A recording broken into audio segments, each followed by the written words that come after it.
Welcome back. Our next guests have plenty in common. They're both born performers who have risen to fame through the world of music and television and are now successfully threading the boards and performing in one of the world's best-loved award-winning musicals. So get your jazz hands ready and expect murder, greed, corruption, exploitation, adultery and treachery. It's a big old list. Chicago the Musical has just kicked off in Dublin's Bord Gáis Energy Theatre, and the stars of the show with their jazz hands, Bernie Nolan and Duncan James, are here to tell us all about it.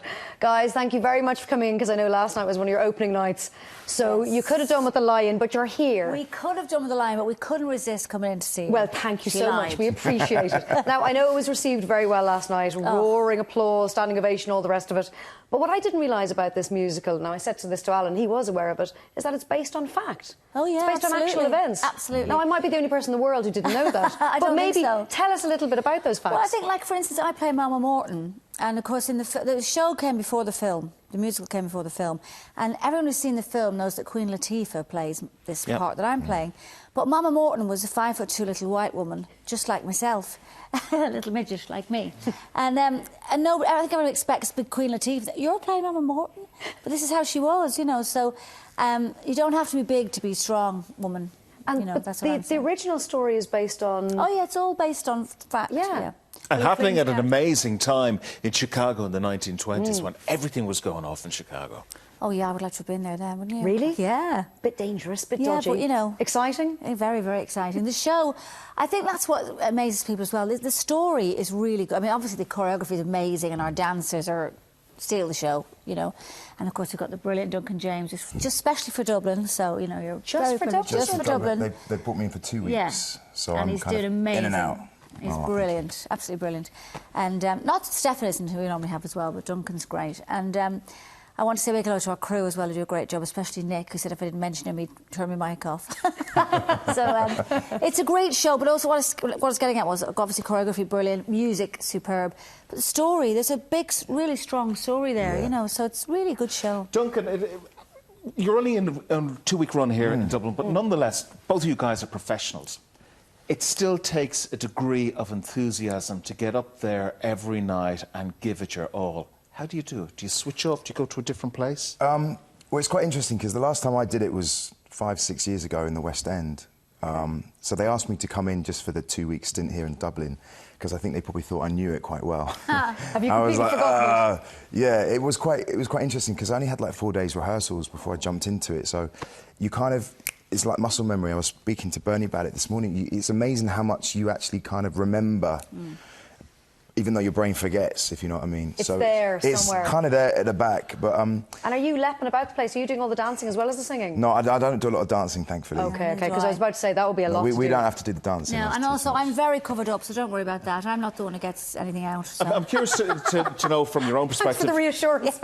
Duncan, I mean, performing it's in your DNA. You've been across every facet of performing, whether it be stage, TV, whatever.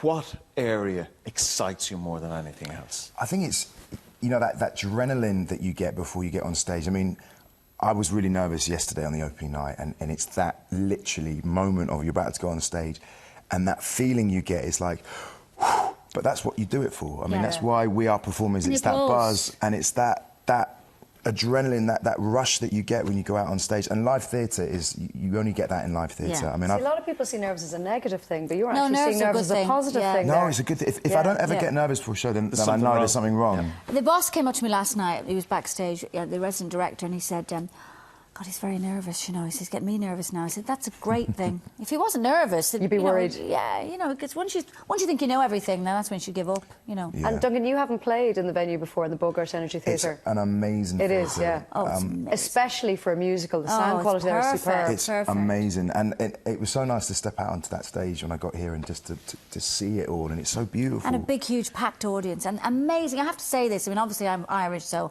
I'm biased. And I've told them all about Dublin and that, but the audience were just... Amazing. Every laugh that should be there was there, all the applause were right in the right places. Really amazing audience. Bernie, can I ask you, because I know we're running short on time. How's your health? My health is good, thank you. I'm feeling very well. I haven't had the all clear yet, because it's only 2 years gone, but... Just from the point of view of our viewers... you were battling breast cancer. Yeah. In 2010. I did. I had in 2010, I had breast cancer. I had mastectomy and reconstruction and chemotherapy and, you know, the baldness and all that. But the hair's back anyway. The brain's still suffering, so I'm still blaming the chemo and having no brain. But, you know, I have no memory. I use the chemo as an excuse. But I'm good. I'm really good at the moment, thank you. And so you're just going in for checks and just... Yeah, you just have to have checks all the time and they keep an eye on you and everything. But you look at life differently, do you, since? Yeah, completely. I mean, I was always an optimist, but now so many things that we worry about and they seem so unimportant when you're facing perhaps, you know, death. Does it change the way you perform in any way? I'm just really enjoying everything in life, seems much more now, and making the most of every minute. I mean, I tried to do that before, but as I say, when you face the fact that you might not be here anymore, you think, make every moment count, you know, and that's what we should all do anyway. Well said. Duncan, I want to ask you, you were in the eye of a storm some time ago in relation to your own sexuality. You've dealt with it very well. It's out there, everyone knows about it. In hindsight, do you think you perhaps could have maybe dealt with it a little bit earlier in life? I think everything happens in, you know, for a reason at the time it's meant to. I'm a big believer in things aren't meant to happen until they're meant to happen, you know. So, I mean, it happened for me at a point when it was the right timing, obviously, so... You know, and I always at the time... So you're not in love with me then? Well, I do love you a little bit. That's so disappointing. But sure, you must have found it absolutely incredible. I read, you know, about your relationship with your mum and telling your mum or whatever, but it was a case of... The majority of the reaction was, yeah, and... Exactly. I mean, at the time, I remember when I was in Blue and going around and, you know, having all this adoration by the female fans all over the world and stuff, it was great, but also I had this thing that I was also attracted to dudes as well. So I mean, it was. Way through that, so you kind of have to suppress all that, and you kind of. Were you go made out. to suppress it by the management? No, because nobody knew. I just kept it in, and that was the problem for me. Did anyone know, Duncan, or did you just keep it just to yourself? No, I kept it in. No close friends, nobody. No, well, that's tough. You know, it was something. Friends. No, I think you know it's, and I know a lot of people out there who.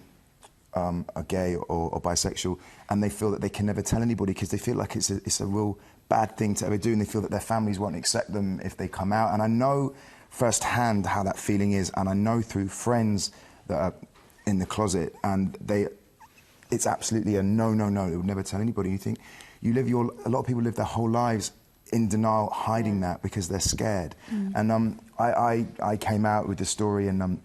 It's been so amazing for me, and I feel like such a big relief. And you know what? It's never as bad as you think. Because, I mean, society has moved so much, and it's a case of, well, who really cares? Sexuality is not an issue. Exactly. Nowadays, it's not such a big deal. No. You know, maybe 10 years ago it was. But it's difficult, I imagine, in a band, particularly a boy band, boy whereas a girl. And you're the ladies' guy. Like, all the girls, that was every single girl wanted to be with Duncan. So you were like the most fancy guy in the band, and you're at the same time you're fancying guys. That must have been a huge pressure to bear. Yeah, I mean, it was something that I was never comfortable about talking about. You know, it was something that I just didn't think was anybody's business. But I guess in this industry, you know, you can't really keep secrets. Unfortunately, you can't, as poor Prince Harry has found out. I know, I saw. Fabulous. What do you think, lads? Good on him, or who cares? I think he's getting paid a lot of money to be a prince, and I think he should behave a bit better. Okay. I think good on him. I like Harry. Yeah. I know he's a young lad and everything. He's a young lad and everything. We pay for their lifestyle, and I think he should behave a bit better. I only wish I could be him. Listen, guys. Come and see us in Chicago, because it's come brilliant. down to the show. Of course we will. We're here for 2 weeks. This lady is fantastic. 2-week run. 2 weeks, yeah. Okay. So, guys, plenty good luck. of time. Go Thanks back so to much bed for now. I joining know us. you're Yeah, exhausted. Good night. Thank you for coming in, guys. Thank you. Thank you. Now, Alan will be catching up with some of the cast of this year's Celebrity Salon on how they